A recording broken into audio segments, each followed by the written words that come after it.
இந்தியாவிடம் போதுமான அளவு கச்சா எண்ணெய் இருப்பு உள்ளதால் பொதுமக்கள் யாரும் பதற்றமடைய தேவையில்லை என்று பெட்ரோலியத்துறை அமைச்சகம் வேண்டுகோள் விடுத்துள்ளது. மக்கள் கேஸ் ஏஜென்சிக்கு படையெடுக்க வேண்டிய அவசியமில்லை என்றும் அறிவுறுத்தப்பட்டுள்ளது.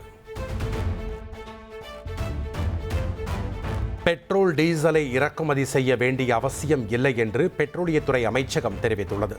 பெட்ரோல் டீசல் சுத்திகரிப்பில் தன்னிறைவு பெற்றுள்ளதாகவும் அனைத்து சுத்திகரிப்பு நிலையங்களும் 100% திறனில் இயங்குவதாகவும் கூறப்பட்டுள்ளது.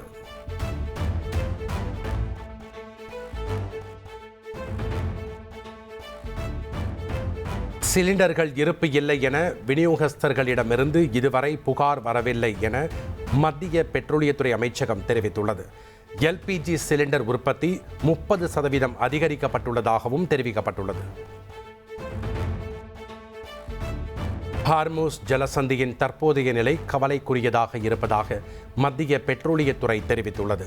இதுவரை ஒரு இந்திய கப்பல் ஹார்மூஸ் ஜலசந்தியை கடந்துள்ளதாகவும் விளக்கம் அளிக்கப்பட்டுள்ளது. ஈரான் பிரச்சனையில் இதுவரை 3 இந்திய மாலுமிகள் உயிரிழந்துள்ளதாகவும் ஒருவர் மாயமாகி உள்ளதாகவும் மத்திய வெளியுறவுத்துறை அமைச்சகம் கூறியுள்ளது. எல்லையை கடந்து அர்மேனியா சென்ற இந்தியர்களை மீட்க நடவடிக்கை எடுக்கப்பட்டு வருவதாகவும் விளக்கம் அளிக்கப்பட்டுள்ளது.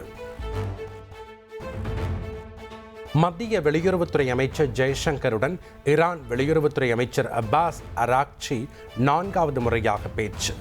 ஈரான் மீதான தாக்குதலை பிரிக்ஸ் நாடுகள் கண்டிப்பது அவசியம் என ஜெய்சங்கரிடம் ஈரான் வெளியுறவு அமைச்சர் அப்பாஸ் அராக்சி வலியுறுத்தியுள்ளார்.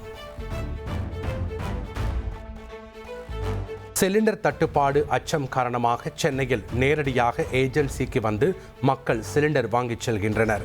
புக் செய்தாலும் சிலிண்டர் டெலிவரி செய்யப்படுவதில்லை என குற்றச்சாட்டு எழுந்த நிலையில் பில்லுடன் வருகை தந்த வண்ணம் உள்ளனர்.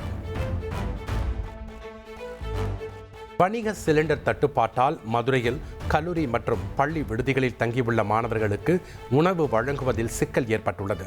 விறகு அடுப்புகள் மூலம் உணவு தயாரிக்கும் சூழலுக்கு தள்ளப்பட்டுள்ளதால் கூடுதல் செலவாவதாக வேதனை தெரிவிக்கின்றனர். எல்பிஜி தட்டுப்பாட்டால் சென்னை, திருச்சி உள்ளிட்ட பல்வேறு நகரங்களில் ஆட்டோ ஓட்டுநர்கள் கடும் அவதிக்குள்ளாகி வருகின்றனர். ஆட்டோக்களை இயக்க முடியாததால் தங்களது வாழ்வாதாரம் பாதிக்கப்படுவதாகவும் வேதனை தெரிவித்துள்ளனர். சிலிண்டர் தட்டுப்பாடு காரணமாக கடலூரில் உணவுகளின் விலையை உயர்த்த ஹோட்டல் உரிமையாளர்கள் முடிவு. ஹோட்டல் உரிமையாளர்கள் சங்க தலைவர் ராம்கி நாராயணன் அறிவிப்பு. கடலூரில் இதுவரை 200 ஹோட்டல்கள் மூடப்பட்டுள்ளதாகவும் தகவல்.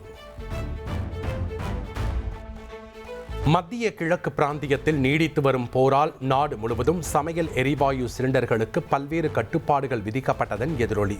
உத்தரப்பிரதேசத்தில் காலி சிலிண்டர்களை தலையில் தூக்கி வைத்துக் கொண்டு ஏஜென்சியை நோக்கி மக்கள் ஓடும் காட்சிகள் வெளியாகியுள்ளது.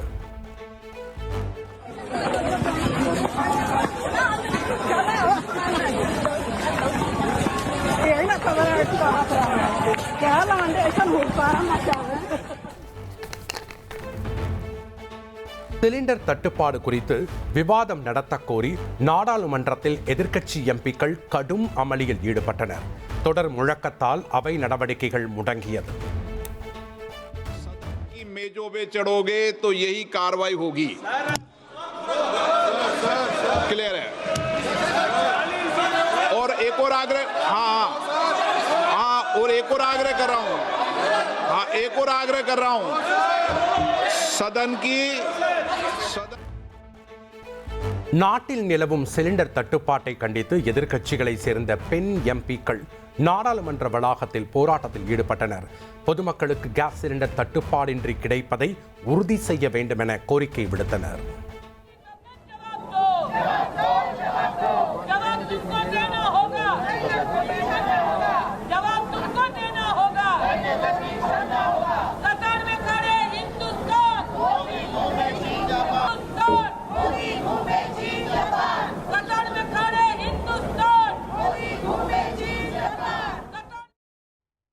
கேஸ் தட்டுப்பாடு தொடர்பாக திமுக கூட்டணி கட்சிகள் சார்பில் நாளை மறுநாள் போராட்டம் அறிவிக்கப்பட்டுள்ளது.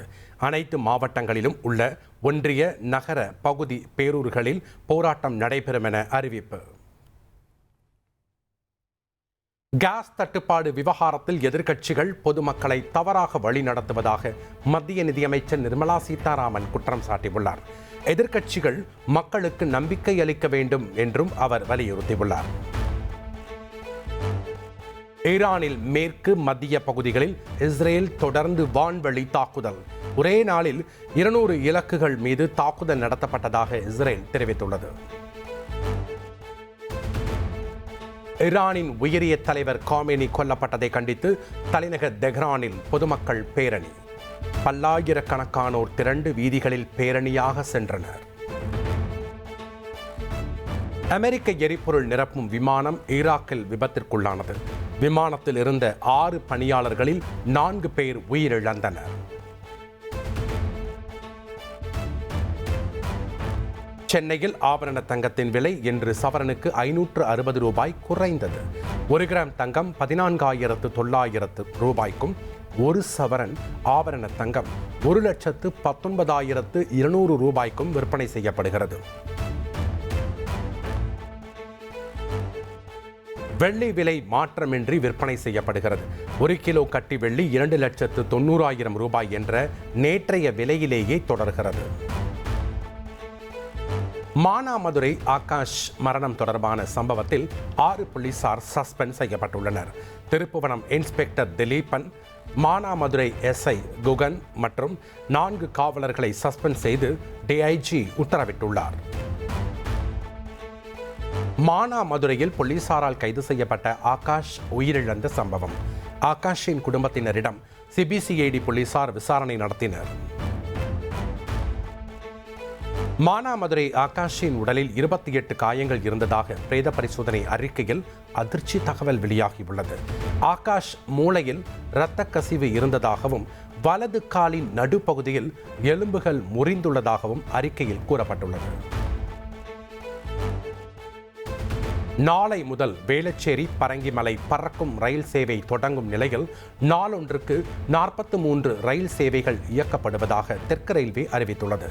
வேளச்சேரியில் இருந்து பரங்கிமலைக்கு அதிகாலை 5:25 மணிக்கு முதல் ரயில் இயக்கப்படும் என்றும் இரவு 10:20க்கு கடைசி ரயில் சேவை என்றும் தெரிவிக்கப்பட்டுள்ளது. தமிழ்நாட்டில் காலி மது பாட்டில்களை திரும்பப் பெறும் திட்டத்தை மே 31ஆம் தேதிக்குள் முழுமையாக அமல்படுத்த வேண்டும். தமிழக அரசுக்கு சென்னை உயர்நீதிமன்றம் இன்று இறுதி அவகாசம் வழங்கி உத்தரவிட்டுள்ளது. ஊட்டி பைக்காரா ஏரியில் பெட்ரோல் டீசல் இயந்திர படகுகளை இயக்க தடை விதித்து சென்னை உயர்நீதிமன்றம் உத்தரவிட்டுள்ளது. ஒலி மாசு மற்றும் நீர் மாசு குறித்து ஆய்வு செய்து அறிக்கை அளிக்க நீர் பாதுகாப்பு ஆராய்ச்சி நிறுவனத்திற்கு உத்தரவிடப்பட்டுள்ளது. இசையமைப்பாளர் சந்தோஷ் நாராயணன், பாடகர் அறிவு இடையே என்ஜாய் என்ஜாமி பாடல் தொடர்பாக மீண்டும் கருத்து மோதல் வெடித்துள்ளது. இசையில் வருமானம் இழப்பீடு பொதுவானது என்றும் இசையமைப்பாளர் மட்டும் உரிமை கொண்டாட முடியாது என்றும் அறிவு கூறியுள்ளார். தமிழகத்தில் தேர்தல் பணிகளில் ஈடுபட்ட வாக்குச்சாவடி நிலை அலுவலர்கள் மற்றும் மேற்பார்வையாளர்களுக்கு ஊதிய மற்றும் ஊக்கத்தொகை ஒதுக்கீடு செய்யப்பட்டுள்ளது. 100 கோடி ரூபாய் நிதி ஒதுக்கி தமிழக அரசு அரசாணை வெளியிட்டுள்ளது. தலைமை தேர்தல் ஆணையர் ஞானேஷ்குமாரை பதவி நீக்கம் செய்ய எதிர்க்கட்சிகள் நாடாளுமன்றத்தில் நோட்டீஸ். எஸ்ஐஆர் விவகாரம், கட்சிகளிடையே பாகுபாடு காட்டுவது, தேர்தல் மோசடி என ஞானேஷ்குமார் மீது எதிர்க்கட்சிகள் குற்றம் சாட்டியுள்ளன. தூத்துக்குடி மாவட்டம் உடன்குடியில் 13,077 கோடி மதிப்பீட்டில் அமைக்கப்பட்ட புதிய அனல் மின் நிலையம். முதலமைச்சர் ஸ்டாலின் காணொலி காட்சி வாயிலாக மின் உற்பத்தியை தொடங்கி வைத்தார்.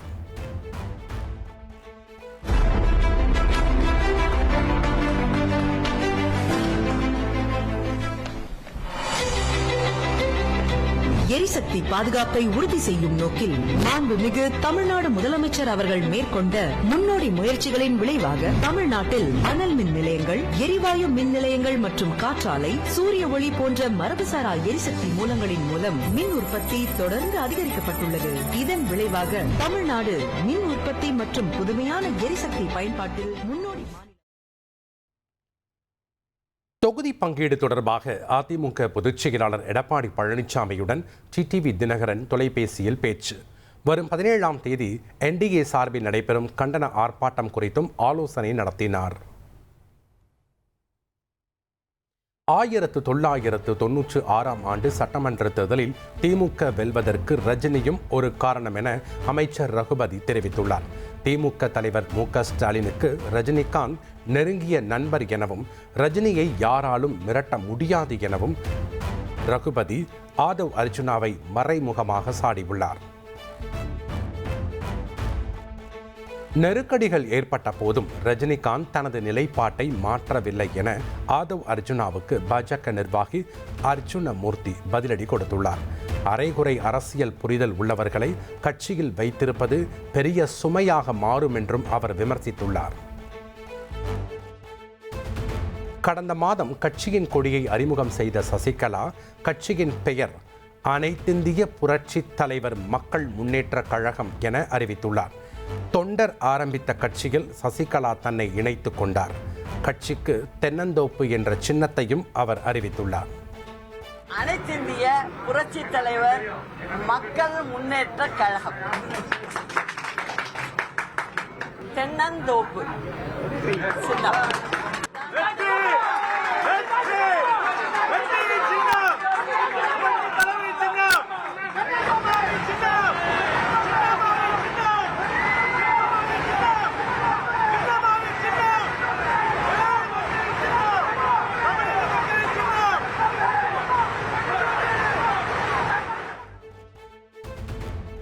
தமிழ்நாடு மற்றும் புதுச்சேரி சட்டமன்ற தேர்தலில் தென்னந்தோப்பு சின்னத்தில் தங்கள் வேட்பாளர்கள் போட்டியிடுவார்கள் என சசிகலா அறிவித்துள்ளார்.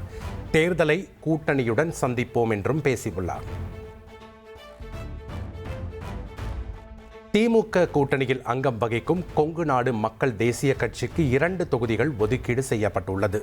முதலமைச்சர் ஸ்டாலின் கொங்கு நாடு மக்கள் தேசிய கட்சி தலைவர் ஈஸ்வரன் இடையே கூட்டணிக்கான ஒப்பந்தம் சென்னை அண்ணா அறிவாலயத்தில் கையெழுத்தானது.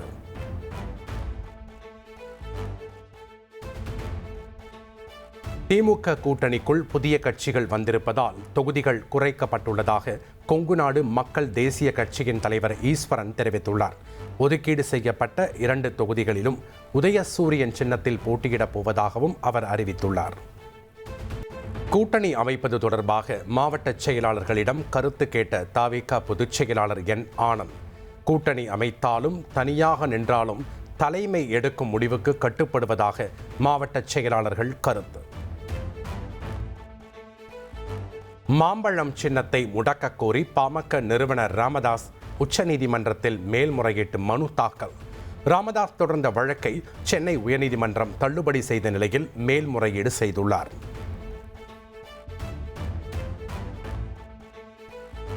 நாம் தமிழர் கட்சியில் இருந்து விலகிய காளியம்மாள் அதிமுகவில் இணைந்தார்.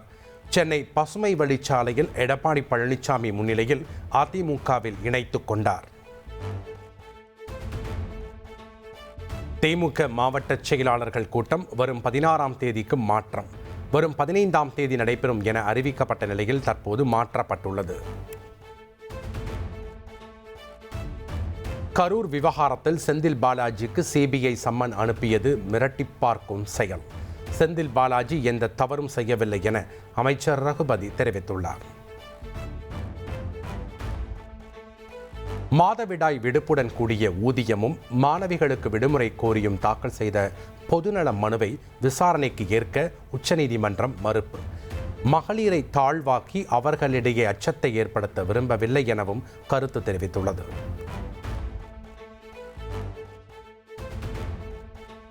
சென்னை விமான நிலையத்திற்கு வந்த த்ரிஷா செய்தியாளர்களுக்கு பதிலளிப்பதை தவிர்த்தார். விஜயுடன் நிகழ்ச்சியில் பங்கேற்றது குறித்து கேள்வி எழுப்பிய போது மௌனமாக சென்றார். எம்ஜிஆர் பற்றி அவதூறாக பேசிய தெலுங்கு நடிகர் ராஜேந்திர பிரசாத் மன்னிப்பு கேட்டு வீடியோ வெளியிட்டுள்ளார். தான் விளையாட்டாக பேச போய் அதில் ஒரு வார்த்தை மிஸ் ஆகிவிட்டதாகவும் இனி இதுபோன்று நடக்காது என்றும் வருத்தம் தெரிவித்துள்ளார். யுக்ரைனின் முக்கிய உள்கட்டமைப்புகளை குறிவைத்து 149 இடங்களில் ரஷ்யா தாக்குதல் நடத்தியுள்ளது. இராணுவ முகாம்கள், கட்டுப்பாட்டு மையங்கள் உள்ளிட்ட முக்கிய இலக்குகளை குறிவைத்து தாக்குதல் நடத்திய வீடியோவை ரஷ்யா வெளியிட்டுள்ளது.